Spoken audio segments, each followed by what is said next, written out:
I walked through my father's front door that Christmas morning, holding Sarah's hand and feeling genuinely excited for the first time in years. The smell of roasted turkey and cinnamon filled the air, and garland draped every door frame like something from a holiday movie.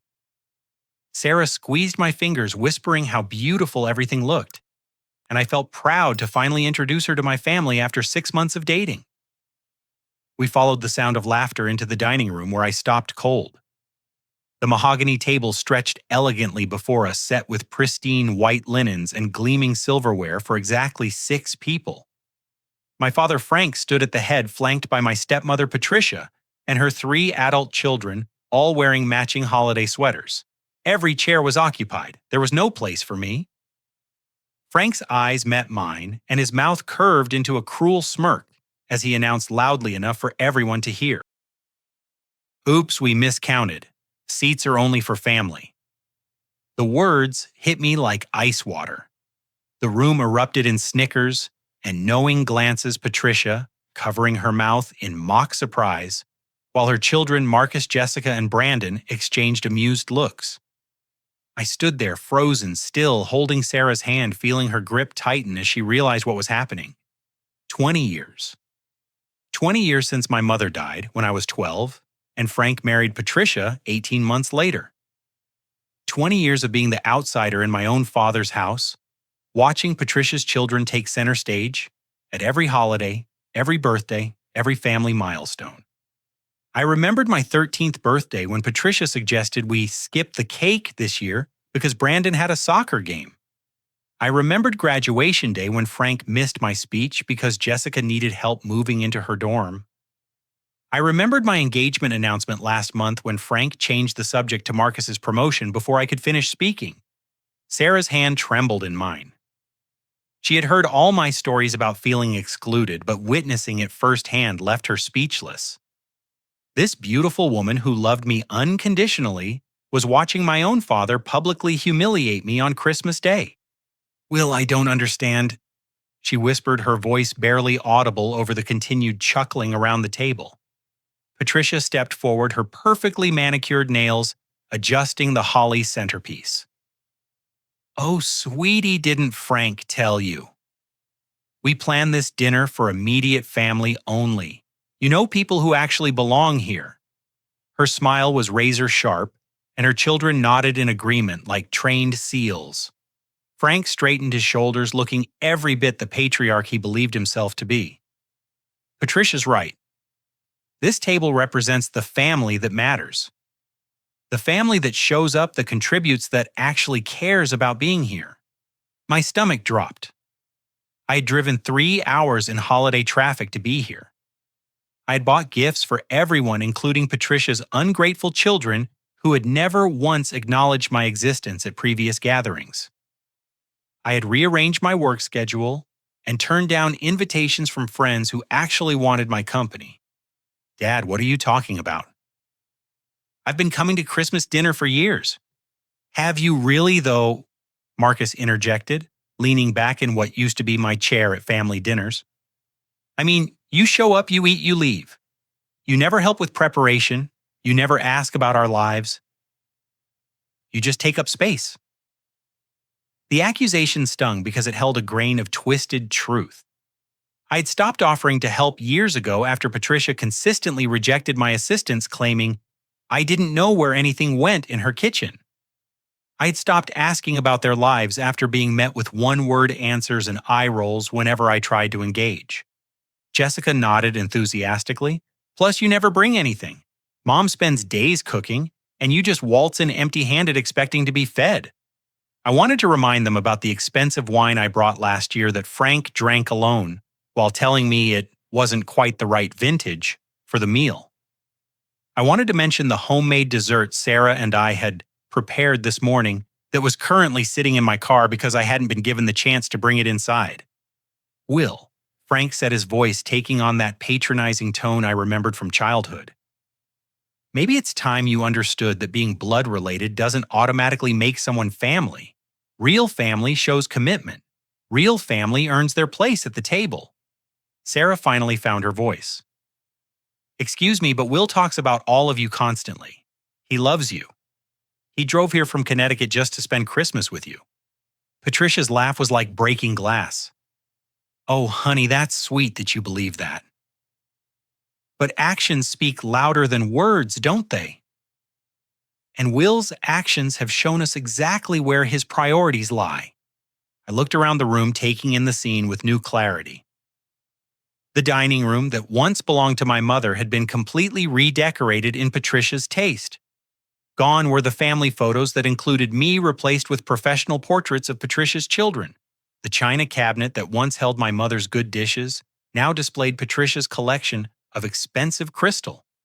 But what broke my heart completely was seeing my late mother's china set. The delicate blue and white pattern she had inherited from her grandmother being used as place settings for Patricia's children. Those dishes were supposed to be mine. Mom had written it in her will, had shown me the papers when she got sick. Frank had promised to save them for me for my own family someday. Those are my mother's dishes, I said quietly. Frank's expression hardened. Those dishes belong in this house, where they're appreciated and taken care of, where they're used by people who understand their value. But they were left to me. Mom wrote it down. You showed me the will. Patricia stepped closer, her voice dripping with false sympathy. Oh, sweetheart, that was so long ago. People change their minds. Frank realized these dishes belong with a family that actually uses nice things properly. They're much safer here than in some cramped apartment somewhere. The casual dismissal of my living situation, Sarah and I had recently moved into a beautiful townhouse, felt like another slap. But more than that, the implication that my mother's final wishes meant nothing, that her love for me could be erased and redistributed, shattered something inside me. Brandon, who had been silent until now, decided to add his perspective. Besides, what would you even do with fancy dishes you probably eat takeout every night anyway? The assumption was so wrong, it would have been funny if it weren't so cruel. Sarah was actually a talented chef, and we spent most evenings cooking together, talking about our days, planning our future. The townhouse Patricia had dismissed was filled with warmth and laughter and real conversation, everything this house had lacked since my mother died. Frank cleared his throat clearly, eager to end the discussion. The bottom line is simple, Will. This is my house, my table, my family. If you can't respect that, maybe you should think about finding somewhere else to spend your holidays. The words hung in the air like a death sentence. This was it. This was my father telling me in front of the woman I loved that I was no longer welcome in the only home I had ever known. That the family I'd spent 20 years trying to fit into had officially voted me out. Sarah's grip on my hand was the only thing keeping me grounded as the room waited for my response. Patricia's children smirked with satisfaction. Frank's face showed no emotion at all. And I realized that no amount of trying, no amount of hoping was ever going to change this dynamic. The father I remembered from before my mother's death, the man who taught me to ride a bike and helped with homework and told me bedtime stories, was gone. He had been replaced by this stranger who valued his new wife's approval more than his own son's heart. I needed air, I needed space, I needed to understand how we had arrived at this moment.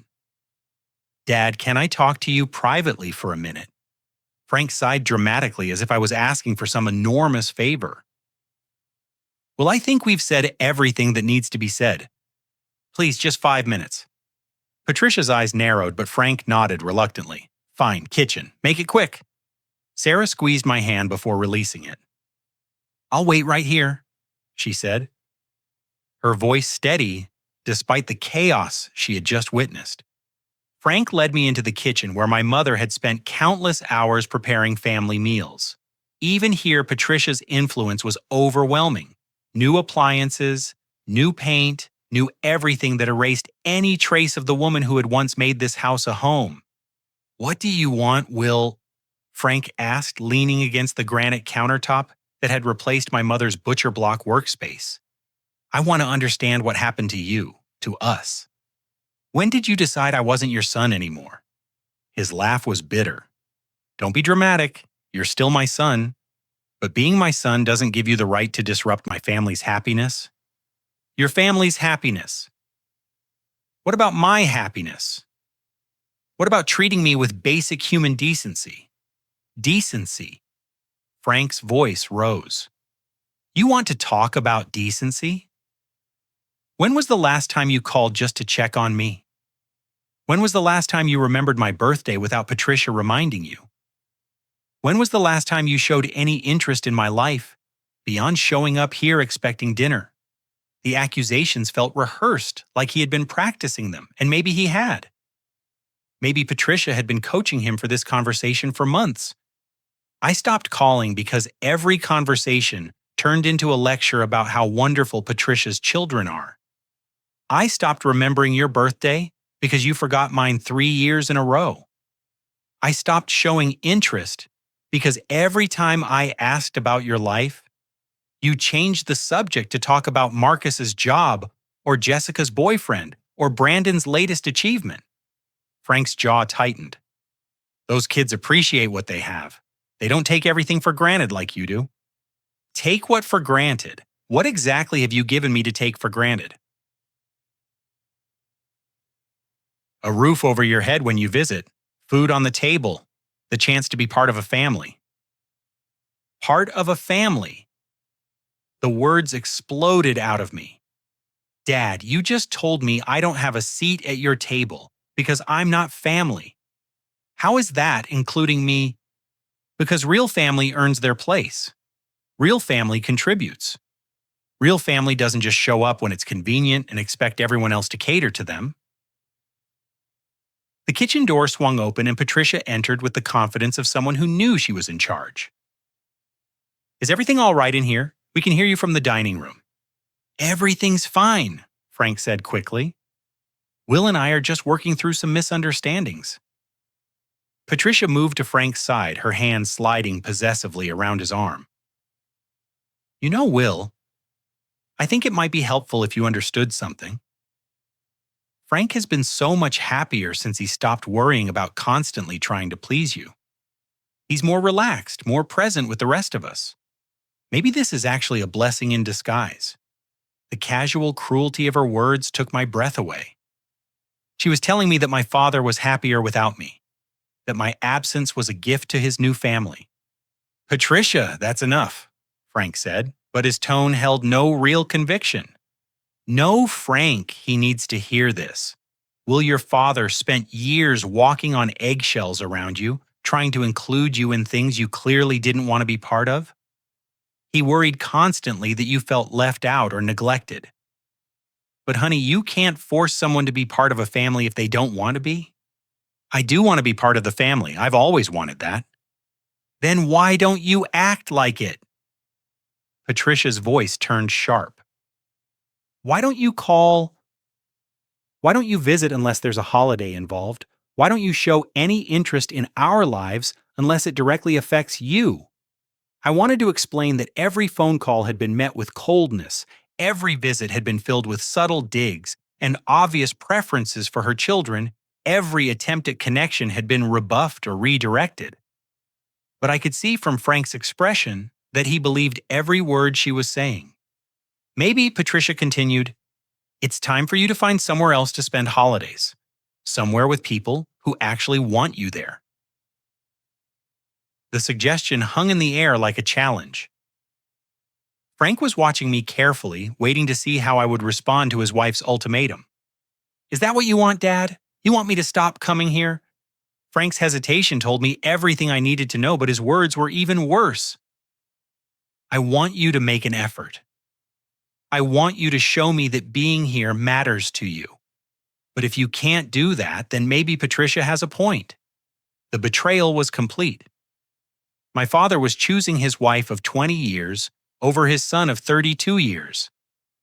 He was choosing the easy path, the path that required no conflict with the woman who shared his bed. I heard footsteps in the hallway and Marcus appeared in the doorway. Sorry to interrupt, but we're ready to start dinner. Are we still waiting for Will to decide whether he wants to join us? The smirk on his face made it clear this wasn't an innocent question. This was the final test, the ultimate humiliation. Either I would beg for a place at my own father's table, or I would leave and prove their point about me not really wanting to be family. Frank reached into his wallet and pulled out a $20 bill. Here, for gas money. I know you drove a long way. The $20 felt like a tip you'd give to someone who delivered your groceries. It was the final insult, the ultimate reduction of our relationship to a financial transaction. Keep it, I said, pushing the money away. I think I finally understand where I stand. I turned to leave the kitchen, but Patricia's voice stopped me. Oh, and Will, next time you decide to visit, maybe call first. We'd hate for there to be any more misunderstandings about whether you're expected. The message was clear, there would be no next time. This was goodbye disguised as advice. I walked back into the dining room where Sarah was sitting uncomfortably on the couch surrounded by Patricia's children who were making no effort to include her in their conversation. She looked up at me with relief and concern. Ready to go? I asked. She nodded immediately, gathering her purse and coat. As we headed toward the door, I could hear Marcus raising his wine glass in the dining room. To real family bonds, he announced loudly, and the people who actually show up when it matters. The laughter that followed us out of the house was the sound of a door closing forever. But as I helped Sarah into the car and started the engine, I realized I had heard something else in that kitchen conversation. Something that didn't add up. Patricia had known too much about my relationship with Frank. She had spoken with too much authority about his feelings and motivations. And Frank had seemed almost relieved to have her speak for him, as if he was tired of thinking for himself. As we drove away from the house where I'd spent my childhood, I couldn't shake the feeling that there was more to this story than simple family preference. Patricia's confidence seemed born of something deeper than just marital influence. It felt like the confidence of someone who had been planning this moment for a very long time. Sarah and I drove in silence for the first 10 minutes, the weight of what had just happened settling over us like a heavy blanket. Finally, she reached over and squeezed my shoulder.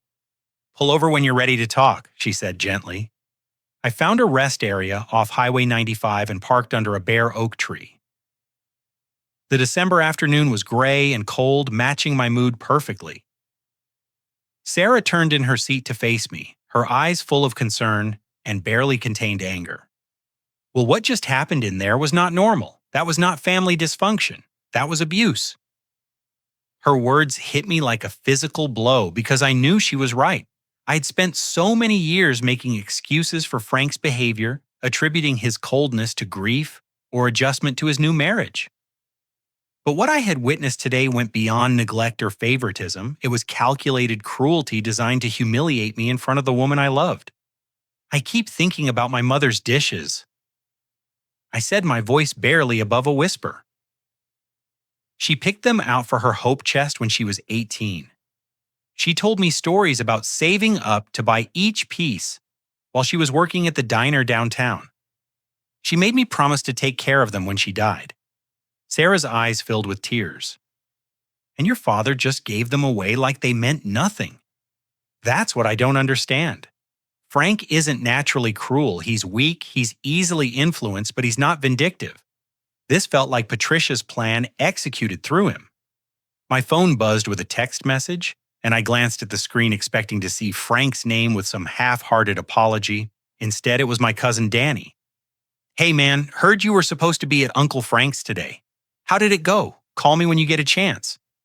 Danny was Frank's nephew, the son of Frank's older brother, who had died in a car accident 5 years ago. Danny and I had grown up together more like brothers than cousins, but we had drifted apart after I started college and he joined the military. Still, we maintained sporadic contact, usually around holidays or family events. I showed Sarah the text. That's weird. How would Danny know I was supposed to be there today? He hasn't been invited to Christmas dinner since Patricia took over hosting. Call him, Sarah suggested. Maybe he knows something we don't. I dialed Danny's number and he answered on the first ring. Well, Jesus, I was hoping you'd call. Where are you right now? Sitting in a parking lot trying to figure out what the hell just happened at my father's house. Danny, how did you know I was supposed to be there? Because I was supposed to be there too until Patricia called yesterday and uninvited me. She said they were keeping it small this year, immediate family only. But then she made a weird comment about how it would be better if I wasn't there to see Uncle Frank finally set some boundaries with you. Sarah and I exchanged glances. This was not a spontaneous decision to exclude me. This had been planned in advance. Danny, can you meet us somewhere? I think we need to talk. Absolutely. There's a diner on Route 1 in Norwalk called Mickey's. I'm 20 minutes away. We'll see you there. Mickey's Diner was the kind of place that specialized in comfort food and unlimited coffee refills. Danny was already waiting in a corner booth when we arrived, his military posture unmistakable even in civilian clothes. He had filled out since I last saw him, his brown hair shorter and his face more angular, but his smile was exactly the same. He stood to hug me, then shook Sarah's hand warmly when I introduced them. I'm sorry we're meeting under these circumstances, he said, but I'm glad Will has someone like you looking out for him. Danny, tell me exactly what Patricia said when she called you. Danny pulled out his phone and scrolled through his call log. She called at 11:30 yesterday morning, said they were keeping Christmas dinner intimate this year, just Frank and her kids. Then she said, and I quote, "It's probably better if you're not there anyway. Frank is finally going to set some boundaries with Will, and it might get uncomfortable." She knew, Sarah said immediately. She knew they were going to humiliate you, and she didn't want any witnesses who might take your side. There's more, Danny continued. After she hung up, I called my mom to ask if she knew anything about family drama I was missing. Mom said Patricia had called her last week, asking detailed questions about your job, your living situation, your relationship with Sarah. She was fishing for information. This was getting worse by the minute. Patricia hadn't just decided to exclude me on a whim. She had been researching my life, gathering ammunition for today's attack. Danny, you know my father better than almost anyone. Have you noticed any changes in him lately? Danny's expression darkened. Well, I've been worried about Uncle Frank for months. The last few times I've seen him, he seemed stressed, distracted. He kept talking about financial pressures and making comments about needing to prioritize what really matters. I thought he was just dealing with normal middle-age stuff, but now I'm wondering if there was more to it. What kind of financial pressures? He mentioned something about the house needing major repairs, unexpected medical bills for Patricia's mother, college loans for her kids. But here's the thing. I drove past their house last week, and they had professional landscapers installing a new garden design. That's not the kind of expense you take on if you're struggling financially. Sarah leaned forward. Unless the money is coming from somewhere else? Danny nodded grimly. There's something else. Last month at a family barbecue, Uncle Frank was talking to my dad's old friend Pete about gambling. Pete owns a small casino up in Connecticut, and Frank was asking all kinds of questions about poker games and betting limits. Pete mentioned it to me later because he thought it was odd. Uncle Frank never showed any interest in gambling before. My stomach dropped. Gambling addiction would explain a lot of Frank's recent behavior. The stress, the financial pressures, the sudden willingness to cut me out of his life rather than risk losing Patricia's support. Do you think he's in trouble? I think he's in over his head with something, and Patricia's using it to her advantage. Think about it, Will. If Frank owes money or has gotten himself into some kind of financial hole, Patricia has leverage over him. She can threaten to leave and take her support with her unless he does what she wants. And what she wants is me out of the picture. Exactly. You're the only person left who remembers what Frank was like before he married her. You're the only one who questions her authority in that house. You're a threat to her control. Sarah had been listening intently, and now she spoke up. There's something else we need to consider. Will you mention that your mother left you money and property in her will? What happened to that inheritance? I felt the blood drain from my face. Frank was supposed to hold it in trust until I turned 25. He said he was investing it for me, growing it for my future. When I turned 25, he said the investments needed more time to mature. When I turned 30, he said the market was down and it wasn't a good time to withdraw. I trusted him. I never pressed for details. Danny's eyes widened. Will that inheritance was substantial? Your mom had life insurance savings the value from selling her parents' farm. We're talking about serious money. How much money? I don't know exactly, but enough to pay off a house, enough to send kids to college, enough to cover massive gambling debts. The implications hit me like a sledgehammer. My father hadn't just excluded me from Christmas dinner. He had potentially stolen my inheritance and was using Patricia's children as a justification for cutting me out of his life permanently. If I disappeared from the family, there would be no one left to ask uncomfortable questions about where my mother's money had gone. Sarah reached across the table and took my hand. Well, we need to find out what's really going on. This isn't just about hurt feelings anymore. This could be fraud. Danny nodded in agreement. And if Uncle Frank is in as much trouble as I think he is, he needs help whether he realizes it or not. Patricia is using him, and when she's done, she's going to leave him with nothing. I thought about the man I had left at that dining room table a few hours ago. Smug, confident, surrounded by people who praised him and agreed with his every word.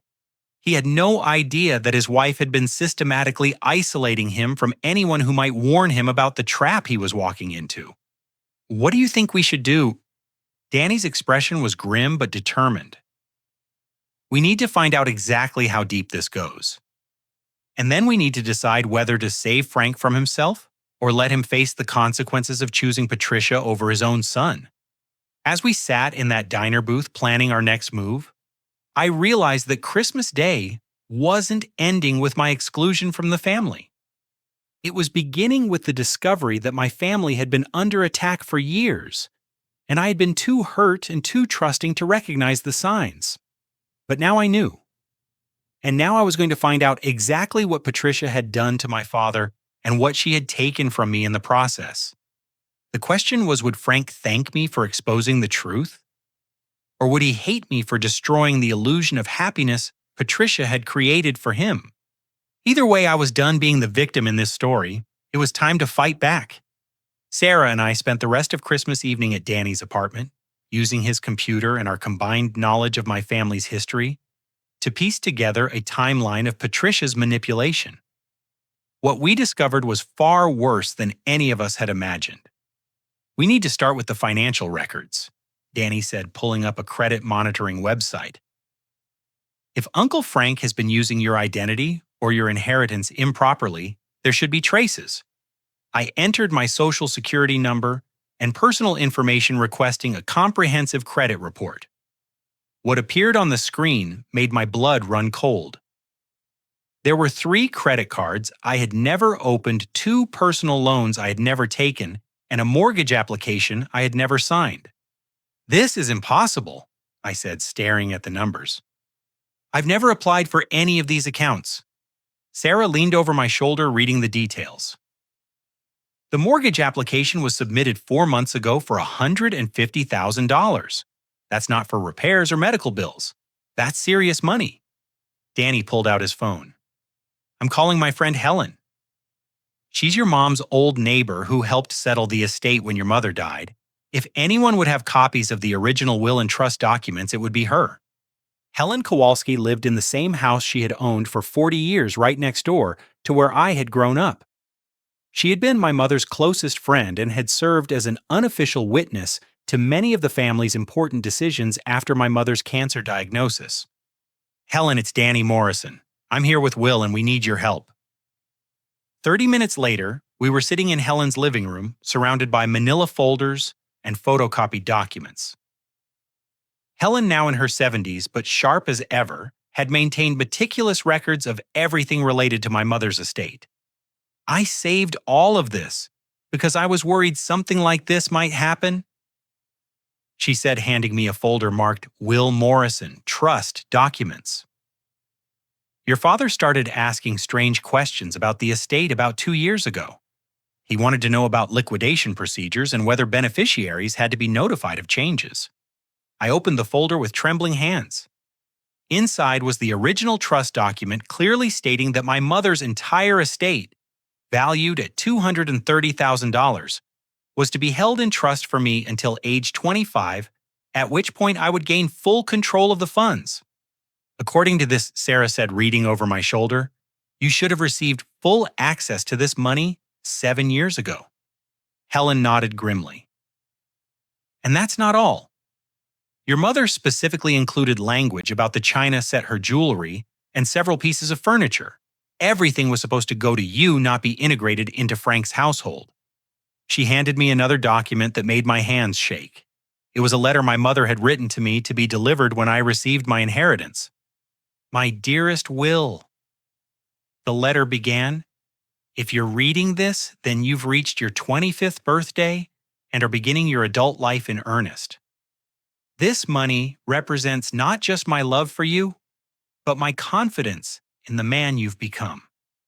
Use it to build something beautiful, a home, a family, a life that honors the values we shared. Remember that real wealth comes not from what you accumulate, but from the love you give and receive. I am so proud of the person you are becoming. Tears blurred my vision as I read my mother's words. She had meant for this inheritance to be the foundation of my future, not the fuel for my father's financial irresponsibility. Helen, do you know what Frank did with the money? Her expression was pained. I'm afraid I do. About 3 years ago, Patricia came to see me. She said Frank was having some difficulties with the trust investments and asked if I knew anything about the original terms. When I showed her the documents, she became very interested in the liquidation clauses. What kind of difficulties? Patricia claimed the trust account had lost money in the stock market and that Frank was considering cashing out to prevent further losses. She wanted to know if there were any legal requirements for him to notify you before making changes. Danny and I exchanged glances. And what did you tell her? I told her the truth, that as trustee, Frank had a fiduciary duty to protect your interests and that any major changes should be discussed with you directly. But then she said something that bothered me. Helen paused, clearly uncomfortable with the memory. She said, well, Will is so busy with his own life now. Sometimes it's better to make decisions for adult children when they're not mature enough to understand the complexities involved. It sounded rehearsed, like she was practicing an argument. Sarah leaned forward. Did she say anything else? She asked very specific questions about whether you had ever formally requested information about the trust. When I said no, she seemed relieved. Then she asked whether there was any requirement for Frank to provide annual statements or updates. This was worse than identity theft. This was a systematic plan to steal my inheritance while making sure I remained ignorant of the theft. There's more, Helen continued. Last year, Patricia's oldest son, Marcus, came to see me. He said he was doing research for a family history project and wanted to know about your mother's background, her family's property holdings, things like that. Why would Marcus care about my mother's family history? That's what I wondered. But then he started asking about your mother's jewelry collection and whether I knew if any of the pieces were particularly valuable. When I mentioned that your mother had inherited several antique pieces from her grandmother, he became very interested in getting details. Helen disappeared into her bedroom and returned with a small jewelry box. Your mother gave me this before she died. She said if anything ever happened to Frank or if he remarried and you felt uncomfortable asking for your inheritance, I should make sure you got these. Inside the box were my mother's engagement ring, a pearl necklace that had belonged to her grandmother, and several other pieces I remembered her wearing on special occasions. They weren't just valuable, they were irreplaceable family heirlooms. Patricia told Frank that you weren't interested in keeping your mother's jewelry, Helen said softly. She convinced him to let her daughters wear the pieces to formal events. When I objected, Frank said you had already told him to dispose of the jewelry however he saw fit. I never said that. I never even knew the jewelry was available. I know, dear, that's why I kept these pieces safe. I had a feeling Patricia was lying. The picture was becoming crystal clear. Patricia had been systematically looting my inheritance while poisoning Frank against me to prevent him from feeling guilty about the theft. She had used her children as accomplices, gathering information and justifying the redistribution of my mother's possessions. Danny pulled out his laptop and began searching for public records. If Frank took out a mortgage against the house, it should be recorded with the county clerk's office. Within minutes, he found what we were looking for. Here it is. Frank refinanced the house 6 months ago, taking out a $200,000 mortgage on a property that was previously paid off. That's almost exactly the amount of my inheritance, I said, the pieces falling into place. And look at this, Sarah added, pointing to another document on the screen.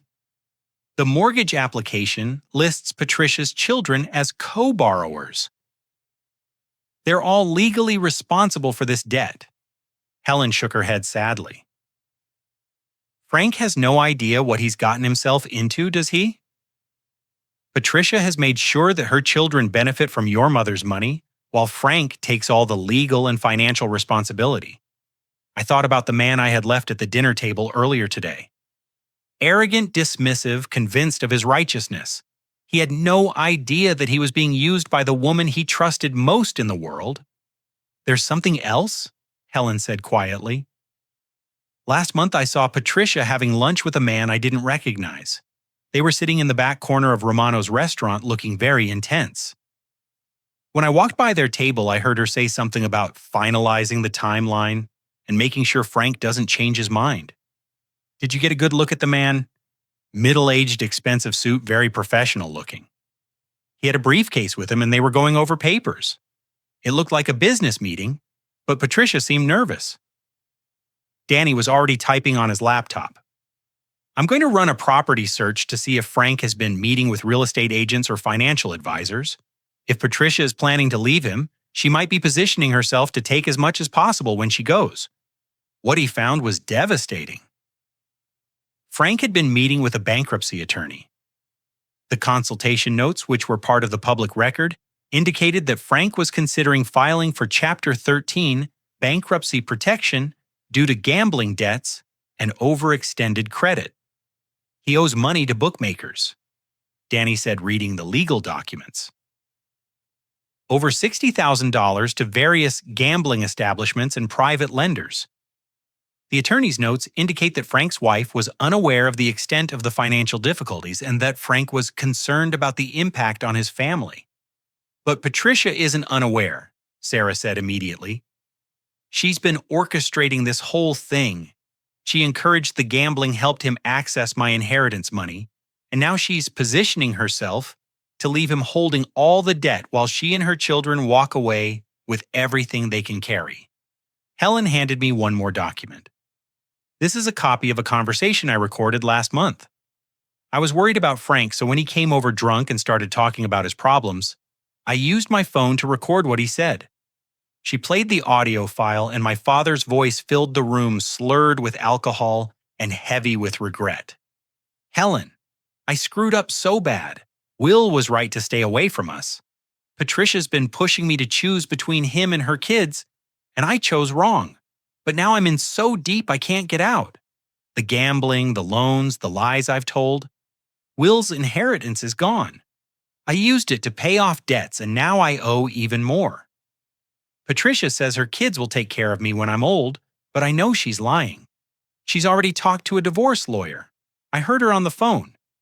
The recording continued with Frank's drunken confession about how much he missed me, how he regretted letting Patricia isolate him from his son, and how scared he was of facing the consequences of his decisions alone. He knows, I said quietly. He knows Patricia is using him, and he knows he's destroyed our relationship for nothing. The question is, Danny said, what are we going to do about it? I looked around the room at the evidence of my father's deception and my stepmother's calculated cruelty. I had a choice to make. I could walk away and let Frank face the consequences of his choices, or I could try to save a man who had publicly humiliated me just hours earlier. But as I sat there listening to my father's broken voice on Helen's recording, I realized that revenge wasn't what I wanted. Justice was what I wanted, and justice meant exposing Patricia's manipulation while giving Frank a chance to redeem himself. The question was whether he would take that chance or whether he was too far gone to save. Monday morning found Sarah and me sitting in the law office of Margaret Chen, a family lawyer Danny had recommended who specialized in financial fraud and estate disputes.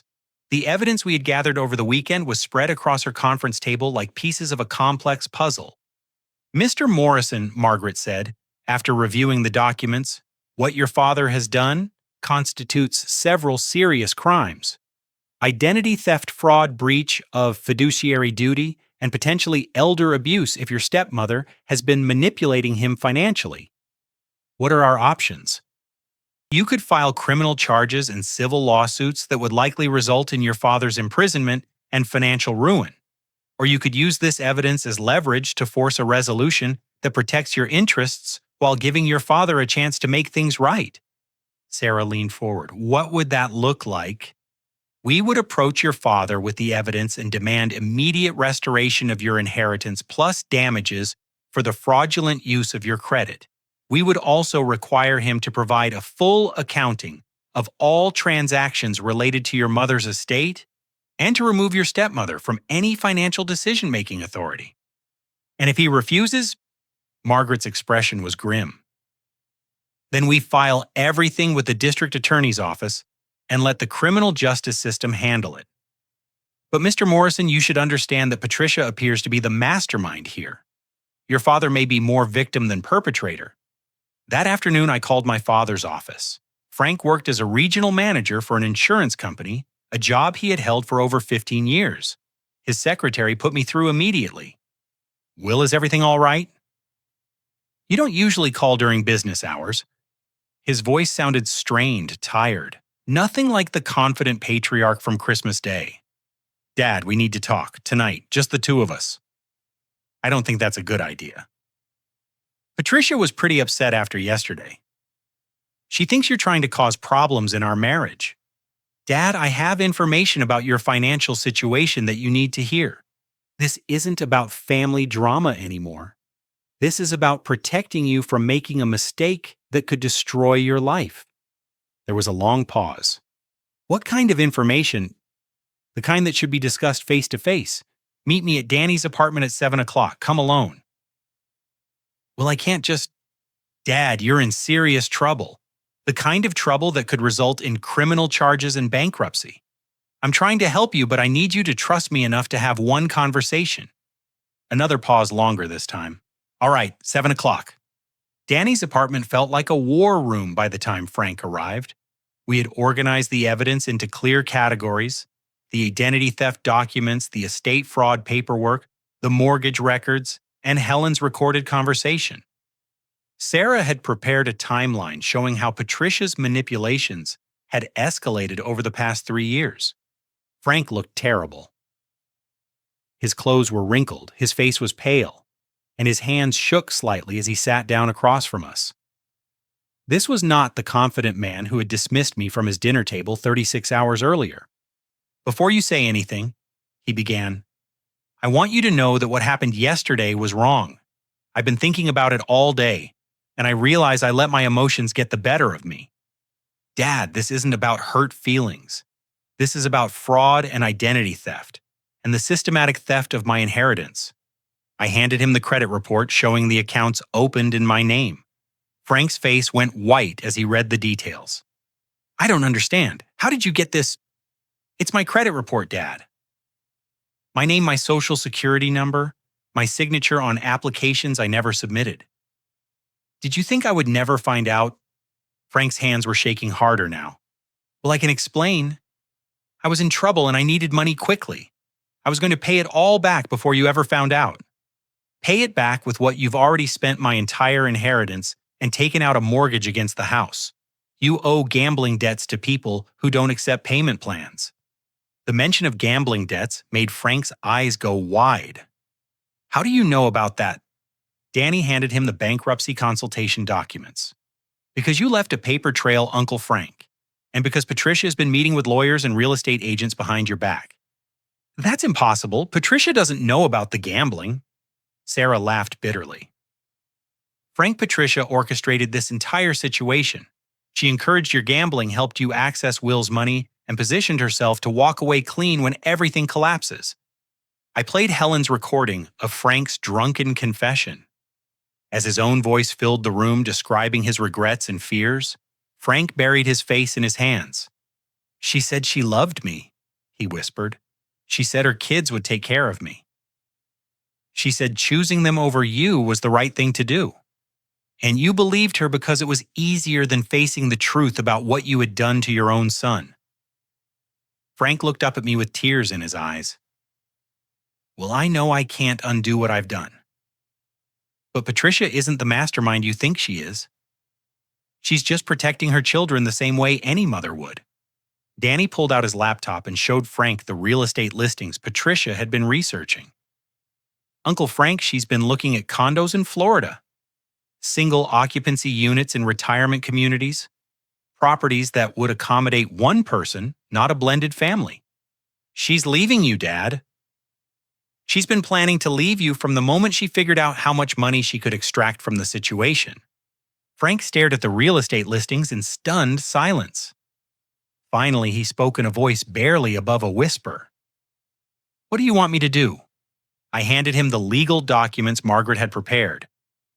"I want you to sign an agreement returning my inheritance with interest and damages. I want you to remove Patricia from all financial accounts and decision-making authority, and I want you to get help for your gambling addiction. And if I refuse, then tomorrow morning these documents go to the district attorney's office and you'll be facing criminal charges for identity theft and fraud. Patricia will testify against you to protect herself and her children, and you'll lose everything anyway." Frank read through the agreement slowly, his face growing paler with each page. "Well, even if I wanted to sign this, I don't have the money to pay you back. It's all gone."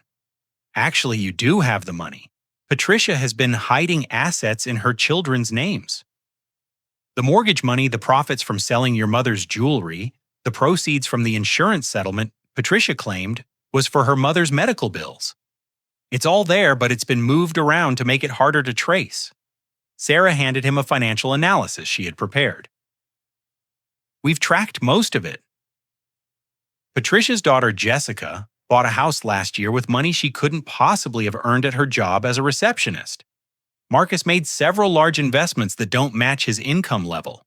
Brandon bought a new car with cash. They've been laundering your stolen money through Patricia's children," Danny explained. "But the good news is that it's recoverable if you act quickly." Frank was crying now, the full weight of his situation finally hitting him. "She played me. Patricia played me completely, and I let her turn me against my own son. The question is what you're going to do about it now." Frank wiped his eyes and looked directly at me. "If I sign this agreement, if I try to make things right, will you give me a chance to earn your forgiveness? Dad, I'm here offering you a way out of this mess when I could just as easily let you face the consequences alone. What does that tell you about forgiveness?" He nodded slowly and reached for a pen. "What do I need to do first?" "First, you're going to sign this agreement. Then you're going to go home and confront Patricia with what you've learned. You're going to demand that she return the money her children received, or you're going to file charges against all of them. And if she refuses, then you're going to find out who Patricia really is when the money runs out and the criminal charges start flying." Frank signed the document with a shaking hand. As he did, I realized that this was either the beginning of my father's redemption, or the moment he finally faced the consequences of 20 years of poor decisions. Either way, Patricia's control over our family was about to end. "Dad, there's one more thing. Patricia is going to know something is wrong the moment you start asking questions about the money. She's going to try to manipulate you into backing down. Are you strong enough to follow through with this?"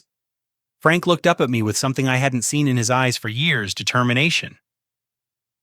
"Well, I've lost 20 years with my son because I was too weak to stand up to her manipulation. I'm not losing whatever time I have left." As Frank left Danny's apartment that night, I realized that the real test wasn't whether he would sign a legal document. The real test was whether he had the courage to face the woman who had been controlling his life and demand that she return what she had stolen. Tomorrow would tell us who Frank Morrison really was: Patricia's puppet or my father. Frank called me at 6:30 the next morning, his voice tight with stress but determined. "Well, I need you and Danny to come to the house at 2 o'clock this afternoon." Patricia will be there with her kids for their weekly family meeting. I want to confront them with everything while they're all together. Dad, are you sure you're ready for this? Once you start this conversation, there's no going back. I'm ready. I spent all night thinking about what you showed me, and I realized something. Patricia has been treating me like a mark from the beginning. Every decision she's convinced me to make has benefited her children at my expense. It's time she faced the consequences. Sarah and I arrived at the house with Danny at exactly 2 o'clock. Frank answered the door himself, looking more focused than I had seen him in years. The weakness and confusion from the night before had been replaced by cold resolve. "They're in the living room," he said quietly. "I haven't told them why you're here yet. I wanted you to see their reactions when I start asking questions." We followed Frank into the living room where Patricia and her 3 children were seated on the sectional sofa, looking comfortable and confident. Patricia's expression darkened when she saw me, but she maintained her composure. "Frank, what is this about?" "I thought we agreed that Will needed some space from the family right now. We need to talk about money, Patricia. Specifically, we need to talk about where certain money has gone and how it got there." Marcus rolled his eyes. "Dad, if this is about Christmas dinner, we've already explained that we were just trying to protect the family dynamic." Will was being dramatic as usual. Frank pulled out a folder and set it on the coffee table. "Marcus, this has nothing to do with Christmas dinner. This is about the $200,000 I borrowed against this house and where that money went." The room went completely silent. Patricia's confident expression flickered for just a moment before she recovered. "Frank, what are you talking about?" "That money went to pay off debts and handle family emergencies. We discussed all of this." "Which debts, Patricia? Which emergencies? Because I have a detailed accounting here and the numbers don't add up."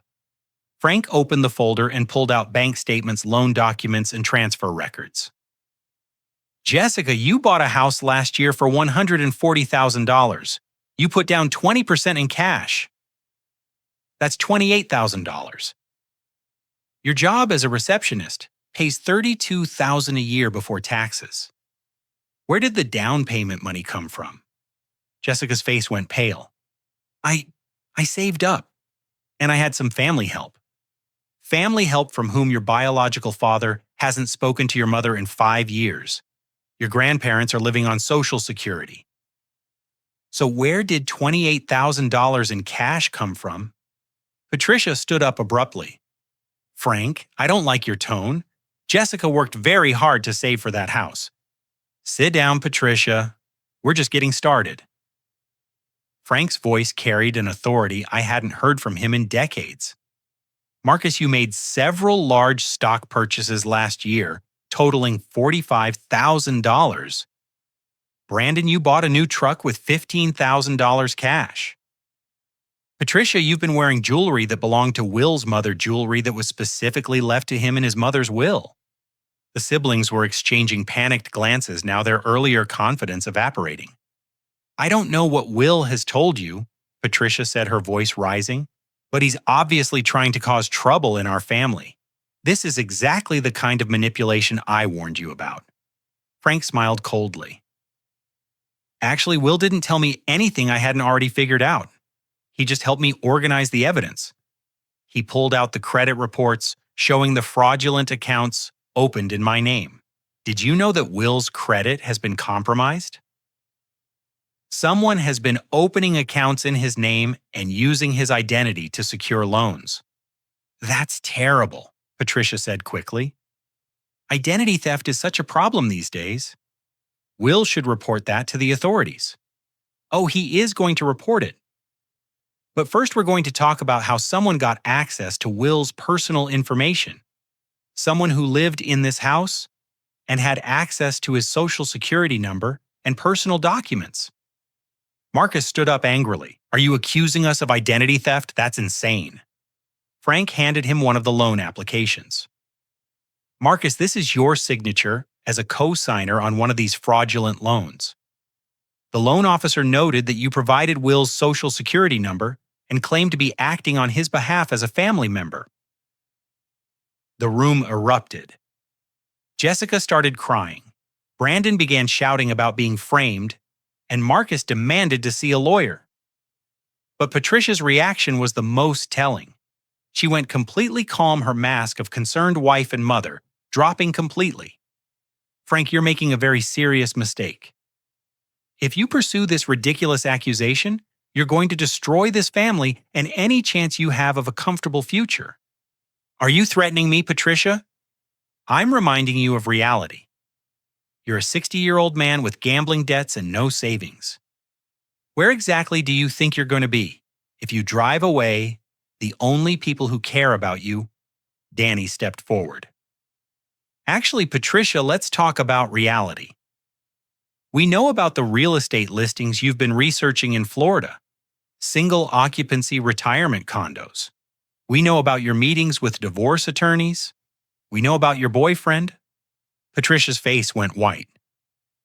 I don't know what you're talking about. Sarah pulled out her phone and showed Patricia a photograph. This is you having lunch with James Patterson last week at Romano's restaurant. James Patterson, who happens to be a real estate agent specializing in Florida retirement properties. The same James Patterson who filed a business registration last month for a property management company listing you as a partner. The silence in the room was deafening. Frank was staring at his wife with an expression of complete betrayal, while her children were beginning to realize that their mother had been lying to everyone, including them. "Mom," Jessica whispered, "is this true? Are you leaving Frank?" Patricia's composure finally cracked completely. "You have no idea what I've sacrificed for this family. I married a man who was still in love with his dead wife. I raised a son who resented me from day one. I tried to build a life here, but none of you ever appreciated what I brought to this situation. What you brought was manipulation and theft," Frank said quietly. "You convinced me to choose your children over my son. You encouraged my gambling addiction because it gave you access to money. You systematically looted Will's inheritance while making me believe it was for family emergencies. I gave you a family, Frank, a real family that actually cared about you. You gave me a fantasy while you robbed me blind." Marcus was staring at his mother in shock. "Mom, did you really steal from Will? Did you really use us to launder money?" "I protected you," Patricia snapped. "All of you. I made sure you had opportunities and security that you never would have had otherwise. And this is how you repay me, by siding with Frank against your own mother." Brandon shook his head slowly. "Mom, you told us that Frank wanted to help us. You said he offered to pay for our houses and cars because he loved us like his own children. He did love you. That's why he was willing to make sacrifices. Sacrifices of money that wasn't his to give," I said, speaking for the first time since entering the room. "Money that belonged to me and was stolen through fraud and identity theft." Patricia turned to me with pure hatred in her eyes. "You self-righteous little boy. You have no idea what real family sacrifice looks like. You waltzed in here expecting everyone to cater to your feelings while the rest of us did the actual work of building a life together. The actual work of stealing my inheritance and destroying my relationship with my father. Your father destroyed that relationship himself by choosing people who actually contributed to his happiness over a son who brought nothing but judgment and resentment." Frank stood up slowly, his face grave with finality. "Patricia, I want you and your children out of my house by this weekend. I want every piece of stolen property returned, every fraudulent account closed, and every dollar of Will's money back in his possession within 30 days. And if I refuse, then tomorrow morning the police will be here with warrants for your arrest and the arrest of your children as co-conspirators in identity theft and fraud." Patricia looked around the room, realizing that her years of manipulation and control were over. Her children were staring at her with shock and disappointment. Her husband was finally seeing through her lies. And her escape plan with James Patterson was exposed before it could be executed. "Fine," she said coldly. "But don't expect me to make this easy. If I'm going down, I'm taking all of you with me." She walked out of the living room with her head held high, but I could see the fear in her eyes.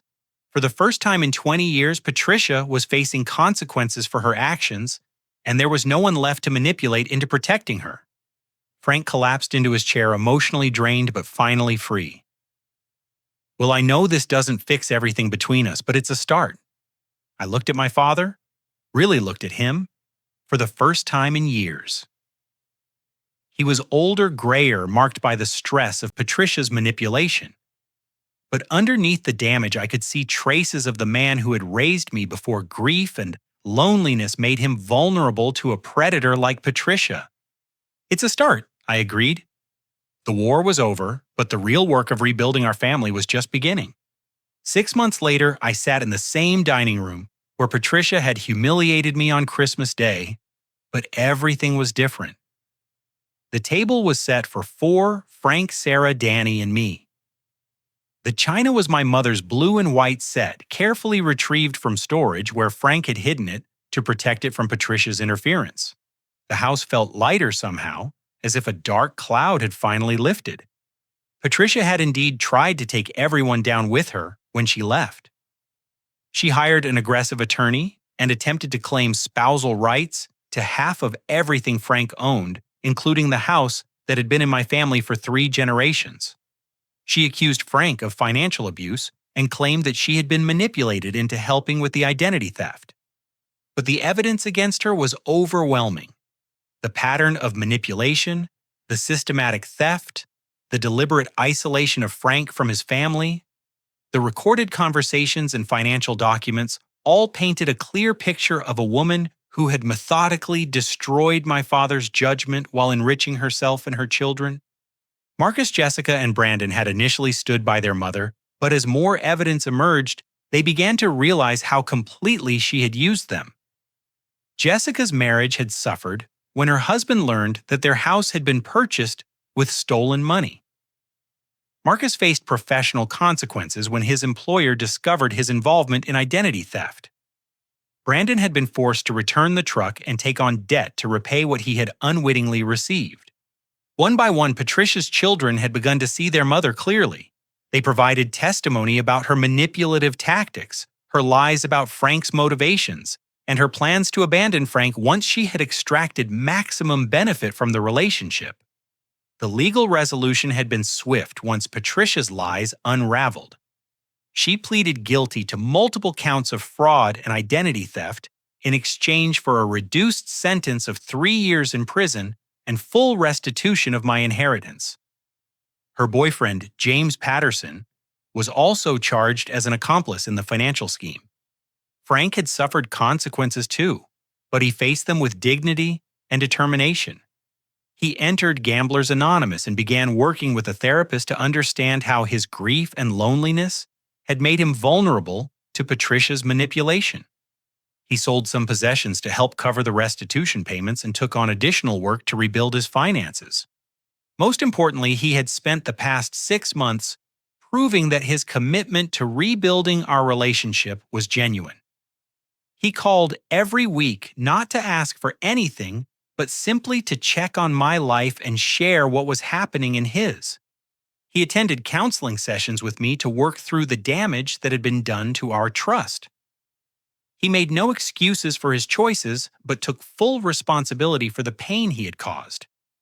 "Will," Frank said, as we finished dinner on this warm June evening, "I want you to know that having you back in my life is the best thing that's happened to me in 20 years.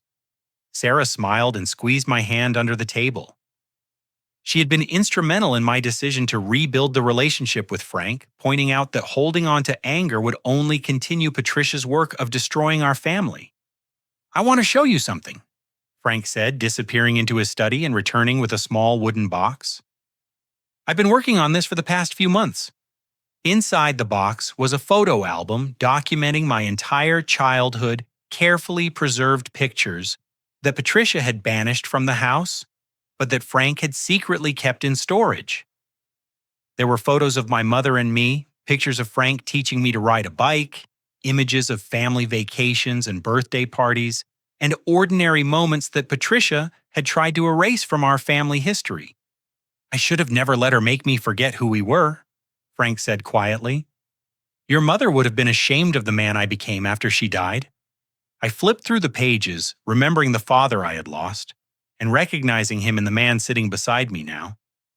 Mom would have been proud of you for finding your way back. Danny raised his glass of iced tea in a toast. To second chances and the courage to take them. As we sat on Frank's back porch watching the sunset, I reflected on everything that had happened since that horrible Christmas day. Patricia's plan to drive me away from my father had ultimately backfired. Instead of destroying our relationship permanently, her cruelty had forced us to confront the truth about what had really been happening to our family. The financial recovery had been important, my inheritance was restored with interest, and I was finally able to use my mother's money the way she had intended as the foundation for building a life with Sarah. But the emotional recovery had been even more valuable. I had my father back, not the weak and manipulated man Patricia had created, but the strong and loving person he had always been underneath the damage. Frank had also reconnected with extended family members that Patricia had systematically driven away. Danny was a regular visitor now, and other relatives who had been excluded during Patricia's reign were slowly rebuilding relationships with Frank. The house was filled with laughter and conversation again the way it had been when my mother was alive. Sarah and I had decided to hold our wedding reception in Frank's backyard the following spring, a decision that would have been impossible a year ago, but now felt like the perfect way to celebrate not just our love, but the restoration of our family. You know what I've learned from all this, Frank said as we prepared to leave that evening. Real family isn't about who shows up for dinner. It's about who stands by you when everything falls apart. It's about who fights for the relationship even when it seems hopeless. I hugged my father goodbye, feeling grateful for the hard lessons that had brought us back together. Patricia's manipulation had nearly succeeded in destroying everything my mother had built for our family. But in the end, love had proved stronger than deception, and truth had proved more powerful than manipulation. The story could have ended with bitterness and permanent estrangement. Instead, it ended with redemption and the recognition that some relationships are worth fighting for no matter how much damage has been done. As Sarah and I drove home that night, she asked the question I had been thinking about for months. Do you think you'll ever be able to forgive Patricia completely? I considered the question carefully. I don't think forgiveness means pretending that what she did was okay. But I think it means choosing not to let her actions define the rest of my life. She took 20 years from my father and me. I'm not going to let her take any more. The real victory wasn't just getting my inheritance back or seeing Patricia face consequences for her crimes. The real victory was proving that family bonds, even when severely damaged, could be repaired with honesty, commitment, and the willingness to choose love over pride. Frank and I still had work to do to fully heal our relationship. There were conversations we needed to have, trust that needed to be rebuilt, and new traditions that needed to be established. But for the first time in 20 years, we were moving forward together instead of being pulled apart by someone else's agenda. The house where I had grown up felt like home again. The father I had lost was finding his way back to the man he used to be. And the family that Patricia had tried so hard to destroy was stronger than it had ever been before. Sometimes the greatest gift someone can give you is showing you who they really are. Patricia had intended to hurt me, but instead she had forced me to fight for what mattered most. In the end, her cruelty had become the catalyst for our healing, and her manipulation had taught us the true value of authentic love. As we pulled into our driveway that night, I realized that the Christmas dinner humiliation that had started this entire journey was no longer a source of pain. It had become the beginning of the story of how our family found its way back to each other, proving that even the deepest wounds can heal when people are willing to choose courage over comfort and truth over convenience. The best revenge against someone who tries to destroy your family is building an even stronger family than the one they tried to tear apart. And that's exactly what we had done. Have you ever had to fight to rebuild a relationship that someone else tried to destroy? What would you do if you discovered a family member was systematically stealing from you while manipulating your other relatives against you? I'd love to hear your thoughts and experiences in the comments below. If this story resonated with you, please like this video and subscribe to the channel for more real-life stories about family betrayal and redemption. Share this story with someone who might need to hear that it's never too late to fight for the relationships that truly matter.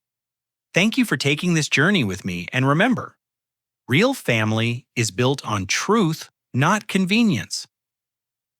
Sometimes the people who hurt us the most end up teaching us the most about what really matters in life. Stay strong, stay true to yourself, and never stop believing in the power of authentic love to overcome even the deepest betrayal.